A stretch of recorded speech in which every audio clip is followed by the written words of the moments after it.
Hey everyone! Today we're diving into one of the most epic battles in history, the Battle of Yarmouk. This legendary showdown took place between the Muslim army of the Rashidun Caliphate and the Byzantine Empire, right by the Yarmouk River in the Jordan Valley.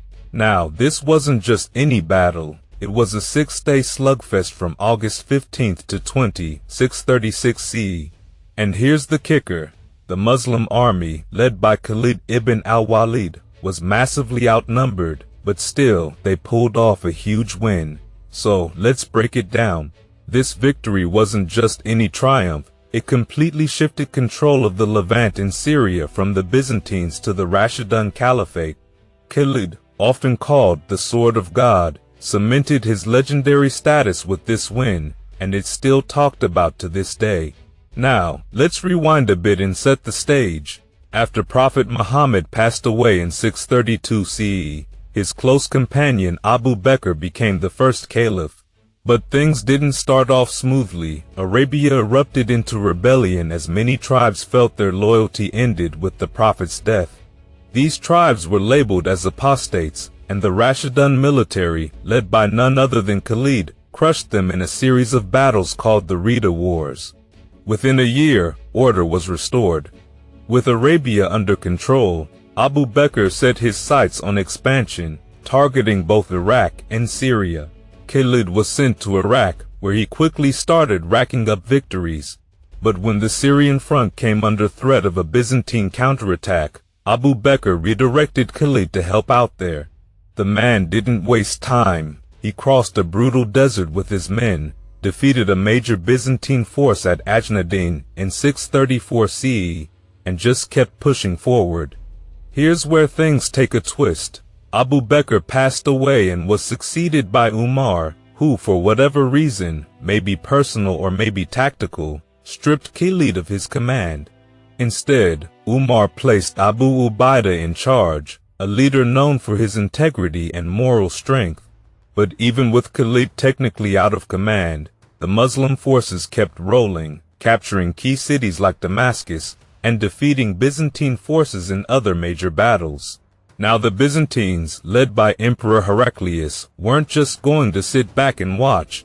He gathered a massive army, pulling together troops from all over, Greeks, Slavs, Armenians, and even Christian Arab allies.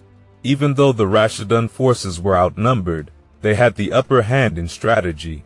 Khalid and the Muslim army had regrouped and brought in reinforcements, putting them in a strong position right before the battle kicked off.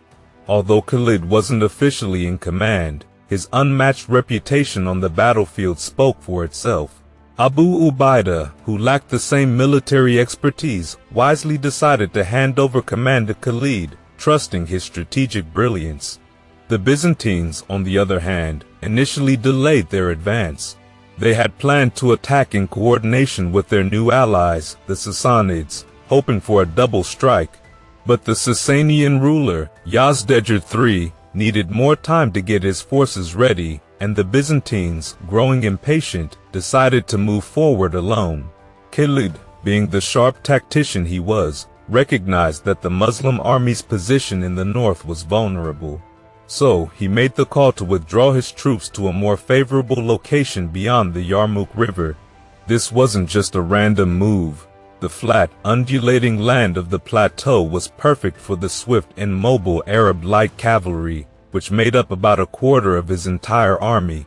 For 3 long months, negotiations dragged on with the Byzantines, but Khalid wasn't about to sit idle. During this time, reinforcements arrived from Medina, and both sides knew that a confrontation was inevitable. Vahan, the Byzantine commander, tried to use his larger numbers to his advantage, stretching his front line across 13 kilometers, forcing the Muslim army to spread thin across 12 kilometers to face them. Let me break it down for you. The Byzantines were well prepared, positioning their forces with strategic precision. Their light cavalry, led by Jabala, acted as the vanguard, screening and skirmishing with the Muslim forces. On the left flank were the Slavic infantry, facing off against the Muslim right. In the center were Armenian infantry under Vahan himself, backed by European troops, while the Greek infantry held the right flank. The elite Byzantine cavalry, known as the cataphracts, were stationed behind each flank, ready to strike. Khalid, on the other hand, wasn't just reacting, he was planning. He positioned his 36 infantry regiments carefully in front of the Yarmouk River, with 3 divisions of light cavalry behind them, and a larger cavalry reserve under his direct command at the rear. While the Byzantine army was a mix of different ethnic groups, Khalid's forces were united, not only by their common faith but also by their shared cause. The battle began on August 15th with several duels, as was customary at the time. Muslim champions faced their Byzantine opponents, and once again, Khalid's forces came out on top. Vahan, however, wasn't deterred. He ordered a small portion of his forces to probe the Muslim lines, testing for any weaknesses. But after a day of light fighting, the Byzantines pulled back, not having gained much ground. The next day, at dawn, Vahan tried something different. He hoped to catch the Muslims off guard during their early morning prayers. But Khalid had anticipated this move. He had stationed scouts and patrols ahead of his main army, and when the Byzantines launched their surprise attack, they found the Muslims fully prepared. The Byzantine center engaged the Muslim forces, while their flanks attempted to surround them. At first, the Muslim right flank, followed by the left, fell back toward their camps. But here's where things took a dramatic turn. Muslim women stationed in the camps joined the fight, helping hold the enemy at bay until Khalid's cavalry arrived to reinforce the line. Khalid wasn't just holding his position, he was thinking ahead. In the dead of night, he sent a cavalry detachment to take control of the only bridge over the Wadi Ruqad, cutting off the Byzantine army's escape route. When fighting resumed on August 20th, the battle began with yet another duel, this time between Abu Ubaidah and a Greek officer named Gregory, with Abu Ubaidah emerging victorious. Once the duel was over, the entire Muslim line charged. Khalid led his cavalry around the Byzantine left flank in a bold maneuver, smashing through their forces and causing chaos in their ranks. Vahan, realizing too late that he'd been outmaneuvered, couldn't reorganize his disarrayed troops in time.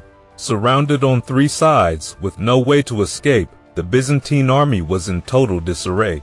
The Byzantine forces tried to retreat, but their path was blocked, and many soldiers were killed in the chaos. Some were forced into the river, where they drowned, while others fell from the steep hills of the valley, preferring death over facing the relentless Arab forces. The battle was a complete rout, with Khalid's forces achieving a crushing victory while suffering relatively few casualties themselves. The Battle of Yarmouk was a turning point. The Rashidun Caliphate now held uncontested control over the Levant in Syria. Even the holy city of Jerusalem surrendered in 637 CE, placing it in Muslim hands. Despite Khalid's success, however, he didn't receive the glory many felt he deserved. Umar, who had his reasons, discharged Khalid from command shortly after the battle, insisting that it was God, not Khalid, who had brought them victory. Khalid retired peacefully, though he expressed his frustration to Umar, feeling that he had been unfairly treated. He passed away in 642 CE, never rebelling against the caliph despite being encouraged to do so by others. The Muslim conquests continued, with victory stretching from Egypt to parts of North Africa and beyond. It was the beginning of a new era, one where the Rashidun Caliphate became a dominant force in the region.